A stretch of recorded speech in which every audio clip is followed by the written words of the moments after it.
नमस्कार, स्वागत है आप सभी का। मैं हूं प्रीति। आइए शुरुआत करते हैं सुबह 9 बजे की हेडलाइंस के साथ।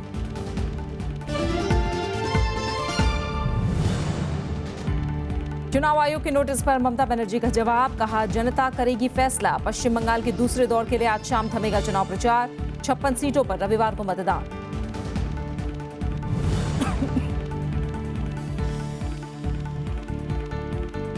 उत्तर भारत में बढ़ा गर्मी का प्रकोप। तेलंगाना में 35 जबकि ओडिशा में 30 की मौत।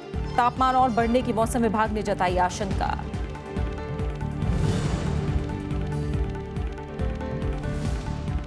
विदेशों में कर चोरी रोकने को लेकर अमेरिका और भारत में सहमति।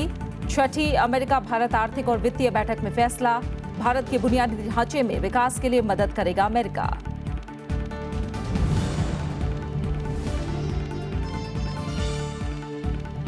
एशिया में लगातार 3 दिन में 3 बड़े भूकंप। 6.5 की तीव्रता वाले भूकंप से कांपा जापान। 9 की मौत, 45 से ज्यादा जख्मी।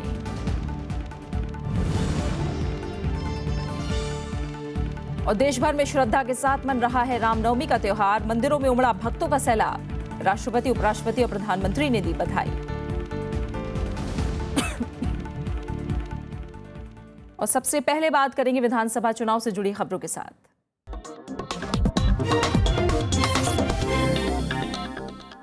पश्चिम बंगाल में आज दूसरे दौर के लिए चुनाव प्रचार थम जाएगा। इस चरण के लिए 17 अप्रैल यानी रविवार को जलपाईगुड़ी, सिलीगुड़ी, दार्जिलिंग, कालिम्पोंग, मालदा समेत 56 विधानसभा सीट के लिए वोट डाले जाएंगे। पश्चिम बंगाल में 2 हिस्सों में अब तक पहले दौर का चुनाव संपन्न हो चुका है। 6 चरणों में चुनाव होना तय है। 5 मई को आखिरी दौर के लिए मतदान होगा, जबकि 19 मई को वोटों की गिनती की जाएगी। तृणमूल कांग्रेस जहां एक तरफ सत्ता वापसी की उम्मीद में है, तो वहीं कांग्रेस, सीपीएम मिलकर ममता की सत्ता में सेंधमारी की कोशिश में जुटे हैं। वहीं तीसरे छोर पर बीजेपी खड़ी है, जो अपनी जमीन तलाशने की हर संभव कोशिश कर रही है।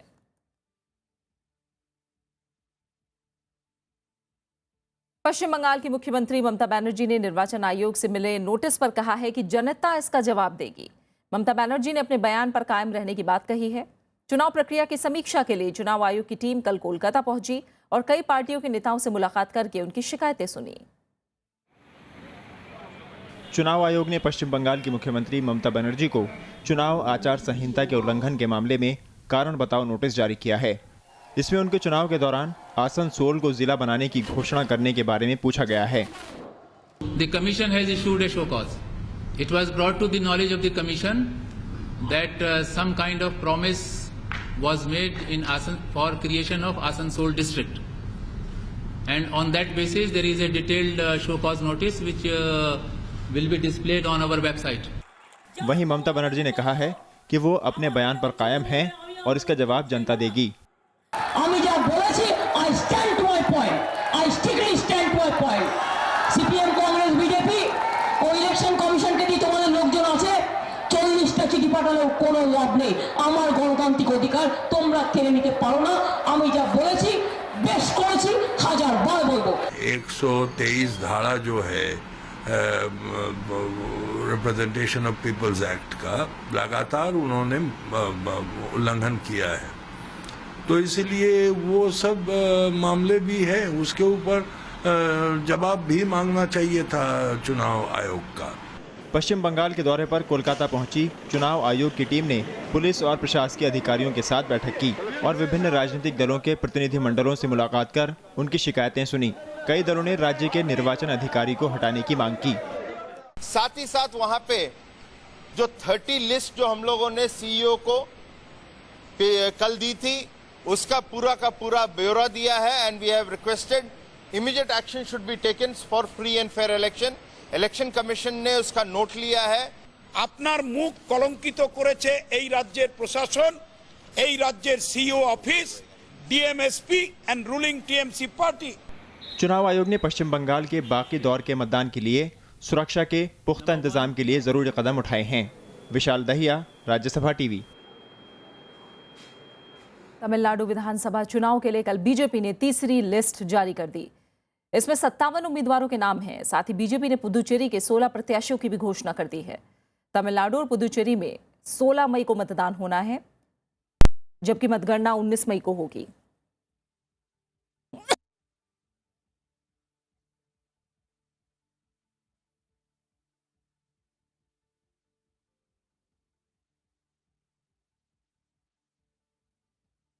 लोकसभा की आचार समिति ने टीएमसी के 5 सांसदों के कथित घूसखोरी के आरोपों पर स्पष्टीकरण मांगा है। आचार समिति ने कल इन सांसदों को नोटिस भेजा है। इन सांसदों ने कहा है कि वो उचित समय पर इसका जवाब देंगे। पिछले महीने नारद न्यूज ने एक स्टिंग जारी किया था। इसमें इन सांसदों को कथित रूप से घूस लेते हुए दिखाया गया है।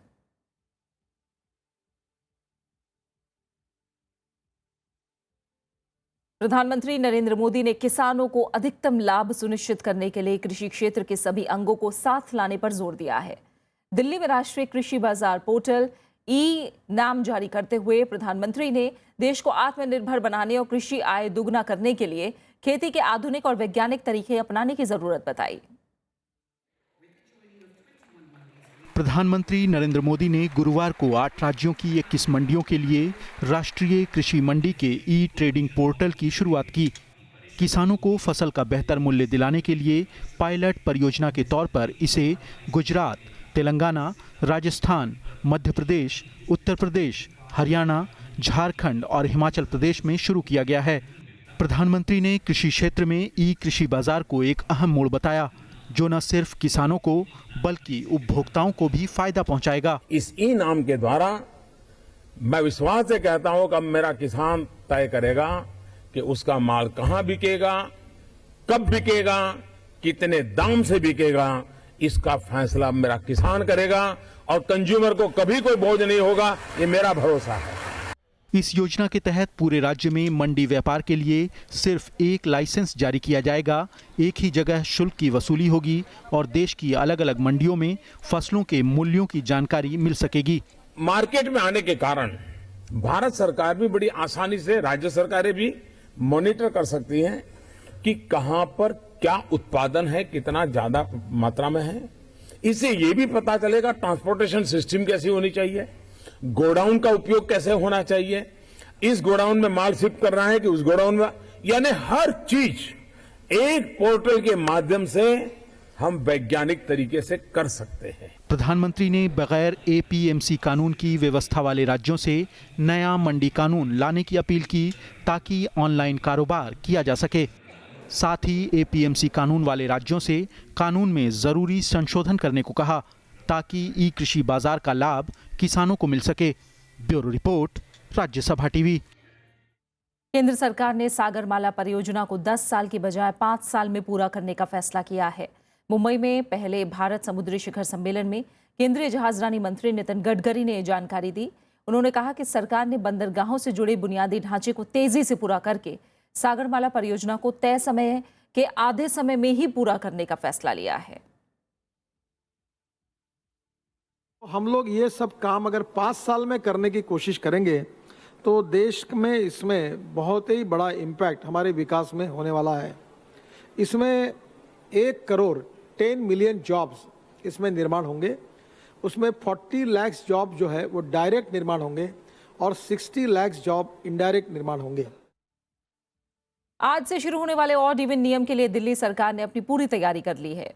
15 दिन के लिए ऑड इवन नियम को बेहतर तरीके से लागू करने के लिए शटल बस सेवा के साथ ही मेट्रो की आवाजाही बढ़ाई जाएगी। दिल्ली में सुबह 8 बजे से ऑड इवन नियम का दूसरा चरण शुरू हो गया।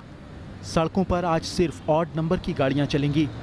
ऑड इवन नियम के लिए 5000 से ज्यादा वॉलंटियरों को राजधानी की 205 जगहों पर तैनात किया गया है। पिछले बार से ज्यादा ही सक्सेस होगा क्योंकि हमारे वॉलंटियर्स की संख्या भी बढ़ाई गई है। पहले प्रदूषण भी कम रहा, लोगों को आने जाने में भी टाइम से पहुंचे थे लोग, तो इसलिए अब ये सोच ज्यादा तक है, अच्छा ही चलेगा। इस बार भी महिला चालक, आपातकालीन सेवा और सीएनजी वाले वाहनों को छूट दी गई है। साथ ही वीआईपी और 2 व्हीलर को इससे अलग रखा गया है। स्कूल यूनिफॉर्म पहने बच्चों की गाड़ियों को भी राहत दी गई है। आज सारे लोग, पूरे दिल्ली के लोग इस ऑड इवन को फॉलो करेंगे और पूरे दुनिया को ये बताएंगे कि हम केवल एक बार नहीं, उत्साह में नहीं, बल्कि दिल्ली की जिंदगी की खातिर, अपने बच्चों की जिंदगी की खातिर हम पूरे जिम्मेदारी से और सोच समझ करके इस अभियान को लेकर के आगे बढ़ रहे हैं। इस बार मेट्रो पिछली बार के मुकाबले 56 फेरे ज्यादा लगाएगी। डीटीसी इस बार 346 रूट पर पर्यावरण बस चलाएगी। राजधानी के बॉर्डर एरिया को कवर करने के लिए 15 शटल बस सेवाएं शुरू की जाएंगी। दिल्ली सरकार के मुताबिक अगर ऑड इवन नियम सफल रहा तो सरकार इसे हर महीने 15 दिन लागू करने पर विचार करेगी। अनु दीवान के साथ bureau report, Rajya Sabha TV. Delhi सरकार ने राजधानी दिल्ली में गुटखा, पान मसाला, खैनी और जर्दा जैसे चबाने वाले सभी उत्पादों की खरीद, बिक्री और भंडारण पर प्रतिबंध लगा दिया है। दिल्ली के खाद्य सुरक्षा विभाग ने 13 अप्रैल को इस सिलसिले में एक अधिसूचना जारी की है, जो अगले 1 साल तक लागू रहेगी। अधिसूचना के मुताबिक चबाने वाले तंबाकू के खुले उत्पादों को भी प्रतिबंध के दायरे में शामिल किया गया है।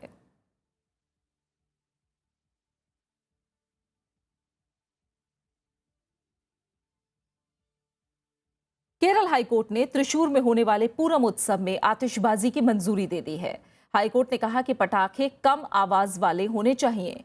वहीं तिरुवनंतपुरम में कल आतिशबाजी पर रोक पर विचार के लिए सर्वदलीय बैठक हुई और इसमें आतिशबाजी पर पूरी तरह पाबंदी नहीं लगाने का फैसला हुआ, लेकिन कड़ी शर्तों के साथ इसकी मंजूरी मिलेगी। हालांकि आतिशबाजी की प्रतियोगिता रोकने पर सहमति बनी है। कोल्लम में पुतिंगल मंदिर हादसे के बाद केरल हाईकोर्ट ने शाम से सुबह तक आतिशबाजी पर रोक लगा दी है। इस हादसे में 113 लोगों की मौत हो गई थी। We cannot ban such kind of fireworks in the state.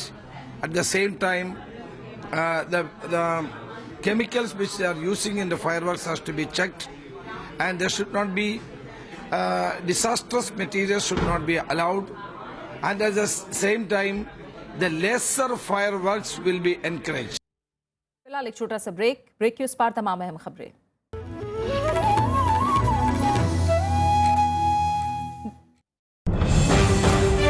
पांच राज्यों में चुनाव का आगाज। सरकार के काम पर मतदाता की आवाज। राज्यसभा टीवी पर लगातार पल पल की खबर, हर खबर का असर, भरोसेमंद चेहरे, शानदार विश्लेषण। देखिए लोकतंत्र 2016 सोमवार से शुक्रवार शाम 7:30 पर सिर्फ राज्यसभा टीवी पर।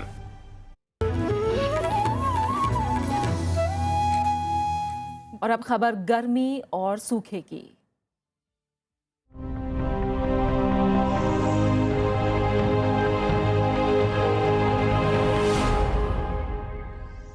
देश के ज्यादातर इलाकों में गर्मी अब भी कहर बरपाने लगी है। तेलंगाना, आंध्र प्रदेश, मराठवाड़ा, विदर्भ और कर्नाटक के अलग अलग इलाकों में लू का प्रकोप बढ़ना शुरू हो गया है। सबसे ज्यादा असर तेलंगाना और ओडिशा में देखने को मिल रहा है। तेलंगाना में गर्मी से अब तक 35, जबकि ओडिशा में लू लगने से 30 लोगों की जान जा चुकी है। इन राज्यों के ज्यादातर इलाकों में तापमान 40 डिग्री सेल्सियस से ज्यादा है। गुरुवार को ओडिशा के तिटलागढ़ का अधिकतम तापमान 45 डिग्री सेल्सियस और आंध्र प्रदेश के नलगोंडा का तापमान 44 डिग्री सेल्सियस दर्ज किया गया। हैदराबाद का भी अधिकतम तापमान 43 डिग्री सेल्सियस दर्ज किया गया, जो 43 सालों में सबसे ज्यादा है। हैदराबाद, निजामाबाद, करीमनगर, रंगारेड्डी और खम्मम जिलों में तेलंगाना के ज्यादातर, इसके अलावा और भी इलाके हैं जहां लू का प्रकोप अगले 2 दिनों तक जारी रहने की संभावना है। मौसम विभाग ने और गर्मी बढ़ने की आशंका जताई है। देश के करीब 10 राज्य सूखे की चपेट में हैं। लोग अंशुघात में डेथ हुआ है, इसीलिए हम डिसीजन लिए जो लोगों को इस टाइम पे ठंडा पानी और शरबत, दही शरबत देने के लिए हम डिसीजन लिए हैं और ये प्रयास अभी तक चल रहा है। वो अंशुघात होने तक ये चला रहेगा। Day temperature is continue to rise over most of the parts of Orissa, and for this interior and western district, the temperature at most of the places are 40 degrees Celsius or more for last 15 days. और हमारे सहयोगी अरविंद कुमार सिंह औरंगाबाद में इस समय मौजूद है, हम उनका रुख करेंगे। अरविंद, हम जानते हैं अगर कहा जाए कि आज़ाद भारत के इतिहास में ये सबसे खराब सूखा है तो गलत नहीं होगा। सुप्रीम कोर्ट भी परेशान है, आप इस समय जमीन पर मौजूद हैं। गर्मी के दिनों में और कितनी भयावह स्थिति दिखाई दे रही है? हाँ प्रीति, मैं औरंगाबाद से करीब 10-12 किलोमीटर दूर कुछ गाँव में हूँ जो पहाड़ी से लगे हुए हैं। वहाँ बहुत ही मतलब आज़ादी के बाद का ये सबसे खराब सूखा जिसको कहो, बहुत ही खराब जल संकट है और आदमी खेती बाड़ी तो पूरी तरह से चौपट हो गई है। जो सबसे ज्यादा तेजी के है कि आदमी और जहाँ पशुपालन पर लोग निर्भर हैं, उनको जानवरों तक को पानी नहीं है और लोग जो है तमाम जानवर जो औने पौने दामों पर बेचने के लिए मजबूर हो रहे हैं। कुल मिलाकर के बहुत ही जटिल हालात हैं और जो सरकार के स्तर पर गांव में जो टैंकर से पानी सप्लाई की जो स्थिति है वो और भी दयनीय है। 10-10 दिन के कुछ इलाके मिले जो हमें यहाँ 10-10 दिन पर कहीं एक दिन पानी आ रहा है और जो जरूरत है उनकी जरूरत भर कोई पानी नहीं। शुरू में जैसे किसी गांव में टैंकर आ गया तो शुरू के हिस्से में जिन लोगों ने पानी ले लिया मतलब और जो कहें पीछे रह अरविंद गए जी, कहें कि ऊँट के मुंह में जीरे के समान साबित हो रही हैं कोशिशें अभी भी। जी बिल्कुल, क्योंकि देखिए ऐसा ना कि अगर एक टैंकर आपने किसी बड़े गांव में भेज दिया 1000 की आबादी वाला तो उसकी आबादी के लिए नाकाफी है। दूसरी चीज है कि जानवर हैं, उसकी और बेसिक जरूरत है, उनके लिए पानी बहुत कम पड़ रहा है और बहुत दुखद स्थिति दिख रही प्रीति यहाँ इस इलाकों में। बिल्कुल, लगातार हम आपकी रिपोर्ट्स और खबरों का भी इंतजार करेंगे वहां से अरविंद जी। फिलहाल आपने ये अपडेट हम तक पहुंचाया, इसके लिए आपका बहुत बहुत शुक्रिया। और राज्यसभा टीवी पर आप देख सकते हैं गर्मी और सूखे से जुड़ी विशेष कवरेज। राष्ट्रपति प्रणब मुखर्जी ने सहनशील, समरसतापूर्ण और शांतिपूर्ण भारत के निर्माण पर जोर दिया है। उन्होंने भारतीय आयुध कारखाना सेवा के परिवीक्षाधिकारियों के बैच को राष्ट्रपति भवन में संबोधित करते हुए राष्ट्रपति ने कहा कि नागरिक सेवकों, तकनीक के जानकारों, वैज्ञानिकों, शिक्षकों और विचारकों के तौर पर हमें एक ऐसा भारत बनाना है जो सभी नागरिकों को अच्छी जिंदगी सुनिश्चित करे। उन्होंने कहा कि ये एक स्वच्छ, स्वस्थ, डिजिटल तौर पर सशक्त, शिक्षित और कुशल भारत होना चाहिए, जहां अंतिम व्यक्ति को देश की गाथा का हिस्सा होने का एहसास हो। इस मौके पर राष्ट्रपति ने शस्त्र प्रणाली में आत्मनिर्भरता पर जोर देते हुए कहा कि हर नाकाम गोली के साथ देश की रक्षा कर रहे एक जवान की जिंदगी दांव पर लगी होती है। उपराष्ट्रपति मोहम्मद हामिद अंसारी ने कहा है कि न्यायपालिका का सम्मान उसकी सक्रियता से और मजबूत हुआ है और इससे अदालतों में लोगों का भरोसा बढ़ा है। इलाहाबाद उच्च न्यायालय के कार्यक्रम में उन्होंने ये बातें कही। इलाहाबाद उच्च न्यायालय के 150 साल पूरे होने पर आयोजित कार्यक्रम में उपराष्ट्रपति ने न्याय, अधिकार, विकास जैसे मुद्दों पर बात की। उन्होंने कहा कि कानून का शासन स्थापित करने की जिम्मेदारी न्यायाधीशों पर है। सुप्रीम कोर्ट के एक फैसले का हवाला देकर उपराष्ट्रपति ने कानून के शासन को सामाजिक न्याय का शक्तिशाली साधन बताया। The traditional public esteem for the judiciary has been reinforced by its activism in contrast to the failure of the executive to apply correctives on matters of concern. This is particularly true of its good work in expanding the ambit of rights. उपराष्ट्रपति ने न्याय तक पहुंच की कमी, न्याय मिलने में देरी, इसकी अधिक लागत और भ्रष्टाचार के आरोपों पर न्यायपालिका को सचेत भी किया। उन्होंने कहा कि इन बाधाओं से न्यायपालिका की क्षमता पर सवाल खड़े होते हैं। Kautilya's Arthashastra said that judges shall discharge their duties objectively and impartially. This has been the dictum down the ages in all lands and legal systems. कार्यक्रम में उत्तर प्रदेश के राज्यपाल राम नाईक और इलाहाबाद हाईकोर्ट के मुख्य न्यायाधीश जस्टिस DY चंद्रचूड़ समेत कई हस्तियां मौजूद थीं। इलाहाबाद हाईकोर्ट की स्थापना 1869 में हुई और ये देश के पुराने उच्च न्यायालयों में से एक है। कृति मिश्रा, राज्यसभा टीवी, लखनऊ। भारत और अमेरिका विदेशों में कर चोरी से निपटने को लेकर सहयोग बढ़ाने पर सहमत हुए हैं। साथ ही दोनों देश सीमा पार कर सूचनाएं साझा करने में भी सहयोग बढ़ाएंगे। वॉशिंगटन में वित्त मंत्री अरुण जेटली और अमेरिकी वित्त मंत्री जैकब लियू ने छठी अमेरिका भारत आर्थिक और वित्तीय साझेदारी बैठक की संयुक्त रूप से अध्यक्षता की। इसके बाद जारी साझा बयान में कहा गया कि दोनों देशों ने द्विपक्षीय कर विवादों के महत्वपूर्ण हिस्से को सुलझा लिया है। इस दौरान दोनों नेताओं के बीच हवाला और आतंकियों को वित्तीय मदद रोकने के उपायों पर भी चर्चा हुई। साझा बयान में यह भी कहा गया है कि अमेरिका आधुनिक बुनियादी ढांचे के निर्माण और रोजगार पैदा करने के भारत के प्रयासों में मदद करेगा। वित्त मंत्री अरुण जेटली ने अमेरिका की वीजा शुल्क वृद्धि पर चिंता जताते हुए इसे पक्षपातपूर्ण बताया है। दरअसल इससे सबसे ज्यादा नुकसान भारतीय IT पेशेवरों को हो रहा है। एशिया में पिछले 3 दिनों में आए 3 भूकंप से लोग दहशत में हैं। अफगानिस्तान और म्यांमार में आए भूकंप के बाद बीती रात जापान भी भूकंप से दहल उठा। जापान में कल आए 6.5 तीव्रता वाले भूकंप से 9 लोगों की मौत हो गई, जबकि 45 से ज्यादा लोग जख्मी हुए हैं। भूकंप की वजह से मकान ध्वस्त हो गए और सड़कों को काफी नुकसान पहुंचा है। कमामोतो शहर से 15 किलोमीटर उत्तर पर स्थित माशिकी शहर भूकंप से सबसे ज्यादा प्रभावित हुआ है। भूकंप रात 9:26 पर मध्य क्यूशू के कुमामोतो प्रीफेक्चर में बेहद कम गहराई में 10 किलोमीटर पर आया।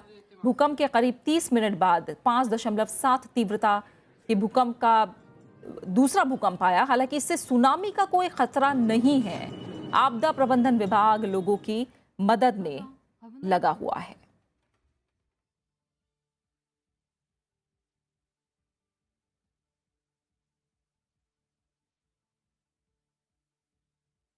और इस समय हम रुख करेंगे पीआर वैद्य साहब का, जो कि वैज्ञानिक हैं। उनसे हम बात करेंगे भूकंप को लेकर। वैद्य साहब, आपका बहुत बहुत स्वागत है राज्यसभा टीवी में।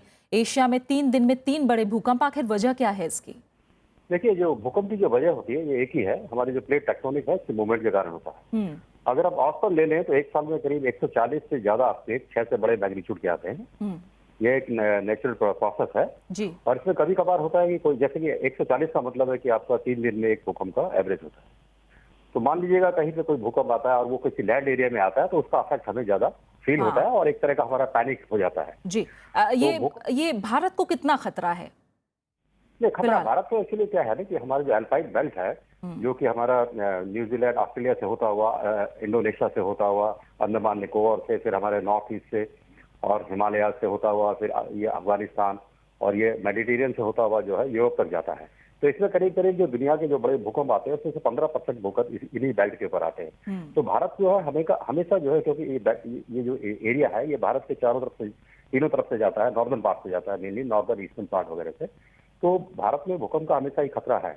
अगर आप BIS कोड का देखें तो उन्होंने जो है करीब जो है पूरे इंडिया को जो है 4 भागों में बांटा गया है भूकंप के रिस्क के हिसाब से, और उसमें जो है जोन 5 है, उसमें करीब 12% एरिया इंडिया का कवर होता है। और अगर हम 3 से ऊपर की जोन की बात करें तो करीब करीब 57% एरिया जो है इंडिया का जोखिम में है। बिल्कुल, ये तो है। और वैद्य साहब, क्या अभी फिलहाल लोग, क्योंकि काफी दहशत में हैं, कई जगह लोग लगातार 3 बार भूकंप आए हैं अलग अलग हिस्सों में, फिलहाल क्या ऐसे डरने की कोई बात है या कोई ऐसी जानकारी मिल सकती है कि कुछ दिनों तक और एहतियात बरतना है? कुछ इस तरह की जानकारी मिल सकती है क्या एहतियात की? ऐसा देखिए, भूकंप के बारे में, भूकंप कब आता है और कैसे आएगा, इसके बारे में कोई प्रेडिक्शन तो होता नहीं है। हाँ। तो डर हमारे लिए इसलिए है क्योंकि हमें मालूम नहीं है कि हमारा जो मकान कितना सुरक्षित है। तो सवाल वही आकर रुक जाता है कि हमें ये नहीं मालूम है कि हम जिस जोन में रह रहे हैं उसके हिसाब से हमारा मकान बना गया है। तो इसलिए जो है हमारे में डर बैठा हुआ है। तो इस डर को निकालने का एक ही तरीका है, हम चाहे भूकंप आए या ना आए, हमारा घर सुरक्षित होना चाहिए। तो हमें ये देखना है कि क्या हमारा घर जिस जोन में है उसके हिसाब से भूकंप अवरोधी है कि नहीं है। हाँ। अगर नहीं है तो उसको जी, और किस जो सावधानियां बताई जाती हैं उन पर ध्यान देने की जरूरत है। जी, बहुत बहुत शुक्रिया वैद्य साहब आपका हमारे साथ जुड़ने के लिए, इस तमाम जानकारी के लिए। आइए अब आगे बढ़ते हैं। पाकिस्तान के एक शीर्ष अधिकारी ने कहा है कि पाकिस्तान और भारत के बीच संवाद सबसे बेहतर विकल्प है और दोनों पक्षों को किसी भी विकल्प को बंद करने के बारे में नहीं सोचना चाहिए। विदेश मंत्रालय के प्रवक्ता नफीस जकरिया ने कहा कि दोनों पक्ष एक दूसरे के साथ संपर्क में हैं और एक बार तौर तरीकों पर काम हो जाए उसके बाद सचिव स्तर की वार्ता होगी। कुछ दिन पहले ही भारत में पाकिस्तान के उच्चायुक्त अब्दुल बासित ने कहा था कि द्विपक्षीय शांति प्रक्रिया निलंबित है। उधर अमेरिका ने पाकिस्तान से सभी आतंकी समूहों के खिलाफ कार्रवाई करने को कहा है। अमेरिकी विदेश विभाग के आर्काइव में पाकिस्तानी खुफिया एजेंसी ISI और आतंकी संगठन हक्कानी नेटवर्क के बीच मजबूत रिश्तों के संकेत मिलने के बाद अमेरिका का ये बयान आया है। विदेश मंत्रालय के प्रवक्ता जॉन किर्बी ने कहा कि अमेरिका पाकिस्तान सरकार को लश्कर, अल-कायदा और हक्कानी नेटवर्क समेत सभी आतंकी समूहों को निशाना बनाने के लिए कहता रहा है। अमेरिकी नेशनल सिक्योरिटी आर्काइव के दस्तावेजों के मुताबिक ISI ने 2009 में अमेरिकी खुफिया एजेंसी CIA के कैंप पर हुए हमले की फंडिंग की थी। ये हमला CIA के अफगानिस्तान स्थित कैंप पर किया गया था। आज रामनवमी का त्योहार पूरे देश में हर्षोल्लास के साथ मनाया जा रहा है। हिंदू धर्म की मान्यता के मुताबिक आज ही के दिन भगवान राम का जन्म हुआ था। आज सुबह से ही मंदिरों में दर्शन और पूजा के लिए भक्तों का सैलाब उमड़ रहा है और हम तस्वीरों के जरिए आपको दिखा रहे हैं किस तरह से श्रद्धालु आज खासतौर से मंदिरों में मौजूद हैं। इस समय आप 3 तस्वीरें देख पा रहे हैं हरिद्वार, दिल्ली और इलाहाबाद की, जहां सुबह से लोग पूजा अर्चना में लगे हैं। वाराणसी और अयोध्या के मंदिरों में खासी भीड़ उमड़ रही है। अयोध्या में इस दौरान सुरक्षा बढ़ा दी गई है और इस मौके पर राष्ट्रपति प्रणब मुखर्जी, उपराष्ट्रपति मोहम्मद हामिद अंसारी और प्रधानमंत्री नरेंद्र मोदी ने देशवासियों को बधाई दी है।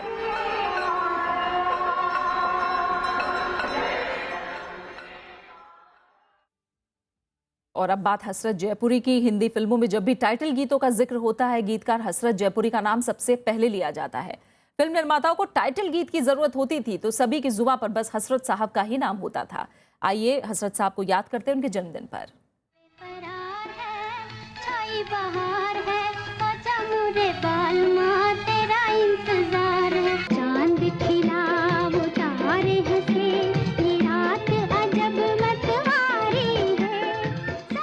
और आखिर में हेडलाइंस।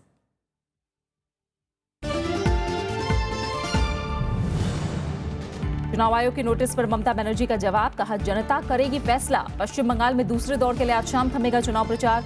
56 सीटों पर रविवार को मतदान।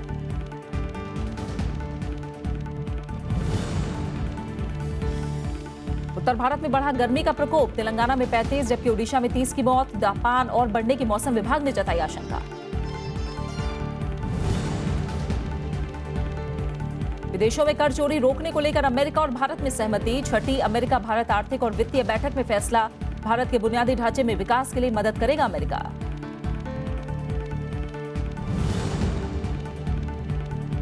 एशिया में लगातार 3 दिन में 3 बड़े भूकंप। 6.5 की तीव्रता वाले भूकंप से कांपा जापान, 9 की मौत, 45 से ज्यादा जख्मी।